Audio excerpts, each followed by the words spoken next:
ಧ್ವನಿಹೀನರಿಗೆ ಧ್ವನಿಯಾಗಿದ್ದ Devaraja Arasu. Tahsildar ಮನೀಷ S ಪತ್ರಿ.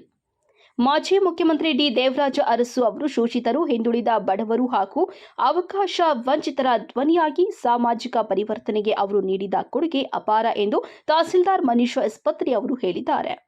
ಪಟ್ಟಣದ ದೇವರಾಜ್ ಅರಸ್ ಭವನದಲ್ಲಿ 111ನೇ ಜನ್ಮ ದಿನಾಚರಣೆ ಅಂಗವಾಗಿ ಭಾವಚಿತ್ರಕ್ಕೆ ಪುಷ್ಪ ನಮನ ಸಲ್ಲಿಸಿ ಮಾತನಾಡಿ, ಜಾತಿ, ವರ್ಗ, ಆರ್ಥಿಕ ಸ್ಥಿತಿ ಅಥವಾ ಸಾಮಾಜಿಕ ಹಿನ್ನೆಲೆಯ ಕಾರಣದಿಂದ ಯಾರೊಬ್ಬರೂ ಅವಕಾಶಗಳಿಂದ ವಂಚಿತರಾಗದ ವ್ಯವಸ್ಥೆ ರೂಪುಗೊಳ್ಳಬೇಕು. ಪ್ರತಿಯೊಬ್ಬ ಮಗುವಿಗೂ ಗುಣಮಟ್ಟದ ಶಿಕ್ಷಣ ದೊರೆಯಬೇಕು. ದುಡಿಯುವ ಕೈಗಳಿಗೆ ಗೌರವ ಸಿಗಬೇಕು. ಬಡವರ ಬದುಕಿಗೆ ಭದ್ರತೆ ದೊರೆಯಬೇಕು. ಪ್ರತಿಯೊಬ್ಬ ನಾಗರಿಕನಿಗೂ ಸಮಾನ ಅವಕಾಶ ಲಭ್ಯವಾಗಬೇಕು ಎಂಬುದು ಅರಸು ಅವರ ಬದುಕಿನ ನಿಜವಾದ ಸಂದೇಶವೂ ಆಗಿತ್ತು. ಈ ಸಂದರ್ಭದಲ್ಲಿ ಬಿಇಒ ಎನ್ ವೆಂಕಟೇಶಪ್ಪ ರಾಷ್ಟ್ರೀಯ ಸದ್ಭಾವನಾ ದಿನದ ಅಂಗವಾಗಿ ಸದ್ಭಾವನಾ ಪ್ರತಿಜ್ಞೆಯನ್ನು ವಿದ್ಯಾರ್ಥಿಗಳಿಗೆ ಬೋಧಿಸಿದ್ದಾರೆ.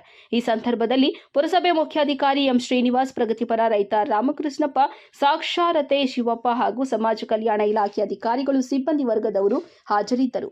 ವರದಿ Gopalreddy, Nandi TV news, Bagepalli.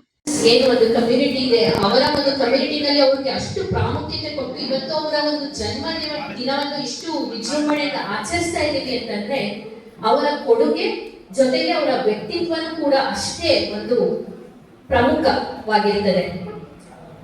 Doctor Devaraj Arasu ಅಂತಂದ್ರೆ ನಮ್ಗೆ ನಾಲ್ಕ ಬರದೆ, ಈಗ ಬಾಬಾಜಾನ್ ಅವರು ಹೇಳಿದ್ದಾರೆ ಆಲ್ರೆಡಿ. ಸೊ ನಮ್ಗೆ ನಾಲ್ಕ ಬರದೇನೆ ಆ ಟೈಮ್ ನಲ್ಲಿ ಕರ್ನಾಟಕ ಅಂತ ಇರ್ಲಿಲ್ಲ, ಮೈಸೂರು ಅಂತಾನೆ, ನಮ್ಮ ರಾಜ್ಯದ ಹೆಸರು ಬಂದು ಮೈಸೂರು ಅಂತಾನೆ ಇರುತ್ತೆ. ಅದನ್ನ ಕರ್ನಾಟಕ ಅಂತ ನಾಮಕರಣ ಮಾಡಿದವರೇನೆ ಈ ದೇವರಾಜ್ ಅರಸುರವರು. ಅದಾದ್ಮೇಲೆ ನಮ್ಮ ಒಂದು ಸೆಂಟ್ರಲ್ ಗವರ್ಮೆಂಟ್ ಅಲ್ಲಿ ಸುಮಾರಷ್ಟು ಸ್ಕೀಮ್ಸ್ ಬಂದಿರುತ್ತೆ. 20 ಪಾಯಿಂಟ್ಸ್ ಪ್ರೋಗ್ರಾಮ್ ಬಂದಿರುತ್ತೆ, ಗರೀಬಿ ಹಟಾವು ಅಂತ ಇರುತ್ತೆ. ಅದನ್ನೆಲ್ಲ ಒಂದು ಲೈಫ್ ಲೈಟಿಗೆ ತಗೊಂಡ್ ಬರ್ಬೇಕು ಅಂತಂದ್ರೆ ನಮ್ಮ ಒಂದು ರಾಜ್ಯದಲ್ಲಿ ಒಂದು ಅದ್ರ ಚುಕ್ಕಾಣಿ ಹಿಡಿಬೇಕು, ಅದ್ರ ಲೀಡರ್ಶಿಪ್ ಒಂದು ಬೇಕು. ಆ ಲೀಡರ್ಶಿಪ್ ಇದ್ರೆ ಮಾತ್ರ ಆ ಸ್ಕೀಮ್ಸ್ ಸಕ್ಸಸ್ಫುಲ್ ಆಗಿ ಒಂದು ಪೆನಿಟ್ರೇಟ್ ಆಗುತ್ತೆ, ಡೌನ್ ರೋಡ್ ಅಲ್ಲಿ ಪೆನಿಟ್ರೇಟ್ ಆಗುತ್ತೆ. ಆ ಒಂದು ಲೀಡರ್ಶಿಪ್ ಕೊಟ್ಟಂತವರೇನೆ ಡಾಕ್ಟರ್ ದೇವರಾಜ್ ಅರಸು ಅವರು. ಜೊತೆಗೆ ಅದ್ರ ಜೊತೆಗೆ ಉಳುವವನಿಗೆ ಭೂಮಿ. ಯಾಕೆ ಅಂತಂದ್ರೆ ನಾವಿವತ್ತು ಸಂವಿಧಾನದ ಒಂದು ಚೌಕಟ್ಟಿನಲ್ಲೇ ಕೆಲಸ ಮಾಡ್ತಾ ಇರೋದು. ಸಂವಿಧಾನದಲ್ಲಿ ಬಹಳ ಒಂದು ಪ್ರಾಮುಖ್ಯವಾದ ಒಂದು ಎಸೆನ್ಸ್ ಇದೆ, ಕಾನ್ಸ್ಟಿಟ್ಯೂಷನ್ ಒಂದು ಎಸೆನ್ಸ್ ಇದೆ. ಏನಂತಂದ್ರೆ ಅದು ಲೆವೆಲ್ ಪ್ಲೇಯಿಂಗ್ ಫೀಲ್ಡ್ ನ ಕೊಟ್ಟಿದೆ, ಜೊತೆಗೆ ಈಕ್ವಲ್ ಆಪರ್ಚುನಿಟೀಸ್ ನ ಪ್ರೊವೈಡ್ ಮಾಡಿದೆ.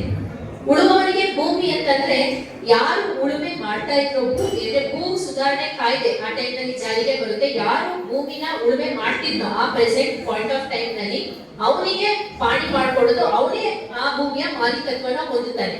ಇದನ್ನ ಯಾಕೆ ಮಾಡ್ತಾರೆ ಅಂತಂದ್ರೆ ಆ ಟೈಮ್ ನಲ್ಲಿ ಕೇರಳ ಮತ್ತು ವೆಸ್ಟ್ ಬೆಂಗಾಲ್ ನಲ್ಲಿ ಕಮ್ಯುನಿಸ್ಟ್ ಪಾರ್ಟಿ ಇರುತ್ತೆ.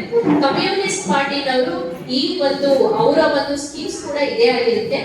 ಅದೇ ತರನೇ ಕಾಂಗ್ರೆಸ್ ಪಾರ್ಟಿನಲ್ಲಿ ಇದ್ರೂ ಕೂಡ ಉಳುವವರಿಗೆ ಭೂಮಿ ತಗೊಂಡ್ಬಂದ್ರೆ ಒಂದು ಲೆವೆಲ್ ಆಫ್ ಈಕ್ವಾಲಿಟಿನ ಸೊಸೈಟಿನಲ್ಲಿ ಕ್ರಿಯೇಟ್ ಮಾಡಬಹುದು.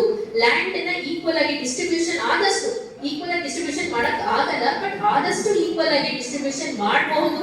ಮಾಡಿದ್ರೆ ಎಲ್ಲರೂ ಒಂದು ಉನ್ನತ ಸ್ಟ್ರಾಟ ಸೊಸೈಟಿನಲ್ಲಿ ಒಂದು ಹೈಯರ್ ಸ್ಟ್ರಾಟಾಗೆ ಬರ್ತಾರೆ ಅಂತ ಒಂದು ಮುಂದಾಲೋಚನೆ ಇಟ್ಕೊಂಡು ಉಳುವವರಿಗೆ ಭೂಮಿ ಅನ್ನುವಂತಹ ಒಂದು ಕಾನ್ಸೆಪ್ಟ್ ನ ತಗೊಂಡ್ ಬಂದ್ರೆ ಅದು ಬಹಳಷ್ಟು ಯಶಸ್ವಿನೂ ಕೂಡ ನಮ್ಮ ಕರ್ನಾಟಕದಲ್ಲಿ ಪಡ್ಕೊಳ್ಳುತ್ತೆ.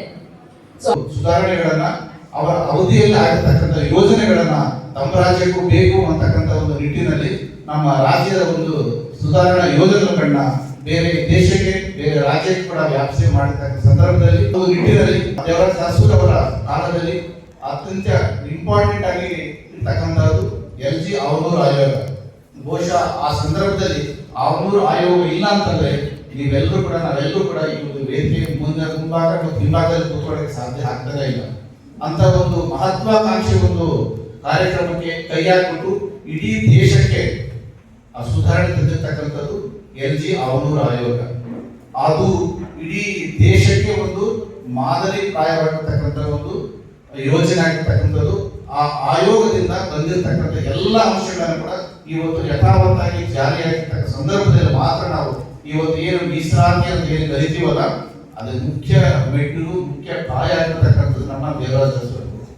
ಬಹುಶಃ ಅವರ ಮೀಸಲಾತಿ ಇಲ್ಲ ಅಂತಂದ್ರೆ ನಾವು ನಿಂತ್ಕೊಂಡೆ ಮಾತಾಡಕ್ ಆಗ್ತಾ ಇಲ್ಲ. ನೀವು ಕೂತ್ಕೊಂಡೆ ನಿಮ್ಮ ಕಾಲೇಜಲ್ಲಿ ನೀವು 2A 3B ಕೆಳಗೆ 1 ಪ್ರಮಾಣ ಪತ್ರ ತೆಗೆದುಕೊಳ್ಳಕ್ ಆಗ್ತಾ ಇಲ್ಲ. ಅಂತ ಒಂದು ಮಹಾಚೇತರ ಜನ್ಮದಿನ ಸಂದರ್ಭದಲ್ಲಿ ಎಲ್ಲರಿಗೂ ಕೂಡ ನಾನು ಶುಭಾಶಯಗಳು ಕೋರ್ತಾ